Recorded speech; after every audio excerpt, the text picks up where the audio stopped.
Gucci से Prada और Louis Vuitton से लेकर नाइकी तक अमेरिका के वो तमाम टॉप लग्जरी ब्रांड्स जिन्हें अब तक सिर्फ सेलिब्रिटीज, बड़े कारोबारी लोग या मल्टी मिलियनियर्स ही अफोर्ड कर सकते थे, क्या अब हर आम इंसान की पहुंच में होंगे? जरा इन वीडियोस को गौर से देखें। You know who is producing high quality accessories for those luxury brands like Chanel, Estee Lauder, L'Oreal? You were saying you are the supplier behind all the beauty accessories for those big luxury brands? La Brea, Matic, Shiraz, Bobbi Brown, and even Rosewood Hotel. Social media platform TikTok पर आपको ऐसी बेहिसाब videos नजर आएंगी जिनमें Chinese manufacturer ये claim करते हुए नजर आ रहे हैं कि गुची, प्राडा, लुई विटॉन और इस जैसे कई लग्जरी ब्रांड्स अमेरिका में नहीं बल्कि चाइना में अपने प्रोडक्ट्स बनवाते हैं और जिन कीमतों पर ये प्रोडक्ट्स ब्रांड के लोगो लगाकर फरोख्त किए जाते हैं वो असल कीमत से 2000 गुना से भी ज्यादा है। मिसाल के तौर पर एक सप्लायर ने रिवील किया कि मशहूर ब्रांड हमीज का ये बैग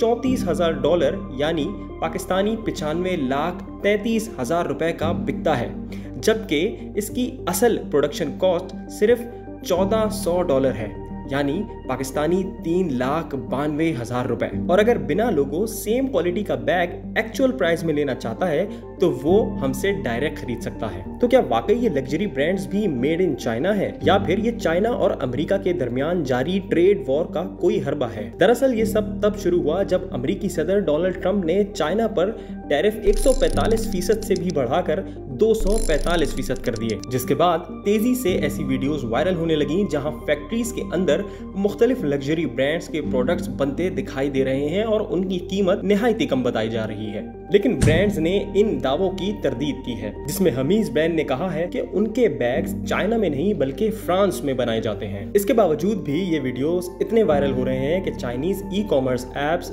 DHgate और Taobao कुछ ही दिनों में यूएस की टॉप डाउनलोडेड आईफोन एप्स बन गई हैं। दूसरी तरफ एक्सपर्ट्स का मानना है कि इन वीडियोस में दिखाए गए प्रोडक्ट्स जाली हैं। तो अब सवाल ये है कि चाइना और अमेरिका के दरमियान जारी ये जंग कब तक और किस हद तक जाएगी, और क्या चाइना वाकई इन लग्जरी ब्रांड्स को प्रोडक्ट्स बनाकर देता है? आपका इस बारे में क्या ख्याल है, हमें कमेंट सेक्शन में बताएं।